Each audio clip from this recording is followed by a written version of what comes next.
Bonjour Sandrine Mansour. Bonjour. On commémore ce mercredi le 76e anniversaire de la Nakba, date de la création d'Israël, mais aussi le début de la première guerre israélo-arabe qui a contraint plus de 800 000 Palestiniens à l'exode. Le 14 mai 1948, quel est précisément le contexte et comment a été créé cet État? Il a été créé dans un contexte colonial, puisque clairement il s'agissait d'un projet de colonisation, de peuplement, à l'image des colonisations faites par les grandes puissances de l'époque, qui étaient la France et la Grande-Bretagne, avec une injustice majeure, c'est que la promesse orale faite aux populations palestiniennes de leur future indépendance à l'issue de la colonisation par les Britanniques et du mandat britannique n'a jamais eu lieu, puisqu'ils n'ont jamais pu obtenir leur indépendance et qu'en lieu et place, on a créé un État avec une population européenne qui était chassée et qui a créé ce projet sur la Palestine après avoir pensé le créer sur d'autres pays comme l'Ouganda, l'Argentine ou Madagascar. Et que donc c'est une première injustice majeure créée dans le cadre du droit international. Le premier dossier de l'ONU en 1945 à sa création, c'était le dossier de la Palestine. Et on le voit, c'est toujours le dossier le plus important avec un nombre extrêmement important de résolutions qui n'ont jamais été appliquées jusqu'à ce jour. Et en 1948, où se déplacent les Palestiniens? Dans un premier temps, ils restent sur le territoire de la Palestine et puis forcés et contraints, ils vont aussi fuir vers le Liban, vers la Jordanie, vers la Syrie, un petit peu vers l'Égypte. Et puis après, localement, c'est le cas notamment de la population à Gaza aujourd'hui, qui est d'origine de villages qui ont été chassés, enfin où ils ont été chassés par les forces sionistes au départ et après par l'armée israélienne, donc des réfugiés en intérieur de ce qui restait du territoire palestinien à l'époque. Et que veut dire le mot Nakba, d'où il vient et à quel moment il a été utilisé pour la première fois? La Nakba est en fait un mot qui veut dire la catastrophe et c'est Constantin Zerek, un historien d'origine syrienne, qui avait créé ce mot parce que vous savez, dans tous les traumatismes, on a besoin de créer,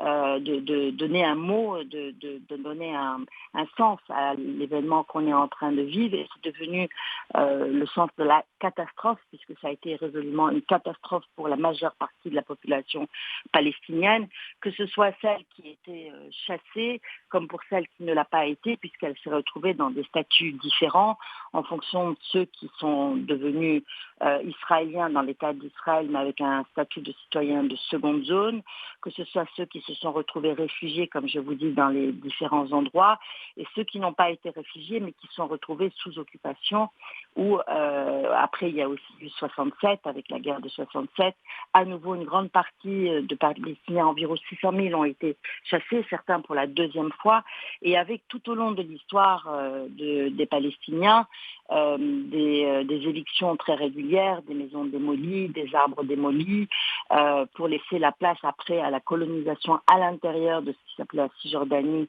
Gaza et Jérusalem-Est, et plus tard d'ailleurs aussi le Golan. Donc une perpétuation de ce qui a fait 48, c'est-à-dire le déplacement pour remplacer la population par une population juive et expulser complètement la population d'origine qui était la population palestinienne, à la fois musulmane et chrétienne, je le rappelle. Et aujourd'hui, selon l'UNRWA, 450 000 Gazaouis ont fui Rafah, cette ville du sud de l'enclave palestinienne, donc depuis le 6 mai. Ils ont fui face à la menace d'offensive israélienne. Ces 450 000 Gazaouis, ce sont sans compter les autres, les déplacés depuis le déclenchement de la guerre le 7 octobre dernier. Y a-t-il un risque d'un deuxième exode de masse? Écoutez, il a lieu. En fait, la Nakba n'a jamais cessé en réalité. Le projet initial qu'on retrouve dans les documents d'archives du mouvement sioniste dès la fin du 19e, début 20e siècle, avait pour objectif de procéder par étapes. Ils avaient très vite compris que les Palestiniens ne vendraient pas leurs terres, qu'ils ne se laisseraient pas faire et que c'était leur terre à laquelle ils étaient très fortement attachés parce qu'une population qui avait une activité agricole très importante. Et c'est donc par étapes, et l'histoire du plan de partage était une étape, en sachant qu'ils ont toujours dit que l'objectif c'était de conquérir la totalité de la Palestine. On est en train de voir cela se dérouler sous nos yeux, sous les caméras aujourd'hui, ce que les témoins en 48, puisqu'il n'y avait pas le même système de médias qu'aujourd'hui, même s'il y a eu beaucoup d'images quand même. Et aujourd'hui, on voit entre le génocide qui a lieu actuellement à Gaza et l'épuration ethnique qui se poursuit en Cisjordanie et à Jérusalem-Est, il faut le dire également.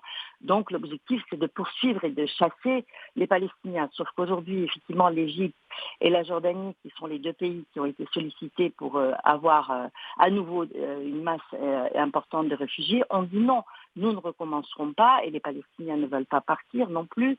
Et donc c'est la vraie question, c'est à quand la création d'un État palestinien dans des frontières sécures, libres, indépendants, aux côtés de l'État d'Israël, en sachant que l'OLP, l'Organisation de libération de la Palestine, a reconnu l'État d'Israël en 1988 et que par conséquent, aujourd'hui, c'est à Israël de reconnaître la création d'un État palestinien, ce qu'elle se refuse à faire. Donc, elle poursuit son projet de Nakba, de nettoyage ethnique, et ici par le biais d'un génocide sur Gaza. Cette population, où voulez-vous qu'elle aille? Elle n'a nulle part où aller. Ils ont à nouveau perdu tous leurs biens. Vous voulez qu'ils aillent se réfugier dans quel endroit? Enfin, c'est complètement, on est en train de chasser une population entière de ces terres et c'est la poursuite d'une politique de colonisation de peuplement, je le rappelle, qui a pour but de remplacer la population et de dénier son histoire également. Et à quel point, selon vous, la Nakba de 1948, elle est ancrée dans la mémoire, collective des Palestiniens du monde entier? Elle est ancrée pour la simple raison, c'est qu'il n'y a pas eu d'État de Palestine qui a été indépendamment mis en place et que malgré toutes les signatures et tous les accords signés par les différents protagonistes politiques palestiniens, l'Organisation des Nations Unies n'a pas fait appliquer le droit, malheureusement. Les États qui membres des Nations Unies ne l'ont pas fait appliquer et ça n'a fait que nourrir cette mémoire de la Nakba, de cette catastrophe qui continue à se vivre sur le terrain avec des échelles de gravité plus ou moins fortes en fonction des moments. Je rappelle que les offensives sur Gaza ont été incessantes et très régulières, avec des morts, l'ONU le cite, entre 2008 et septembre 2023, il y a eu 6407 morts en Palestine, on n'en parle pas, on parle que du 7 octobre, je veux dire, l'histoire n'a pas commencé là. Il y a eu toutes ces exactions continues, les expropriations continuent, donc ça a continué bien évidemment à nourrir cette idée, puisqu'elle était toujours en marche, cette Nakba en réalité. Bah, écoutez, Sandrine Mansour, merci beaucoup d'avoir été avec nous sur Midi 1. Je vous en prie. Au revoir. Au revoir.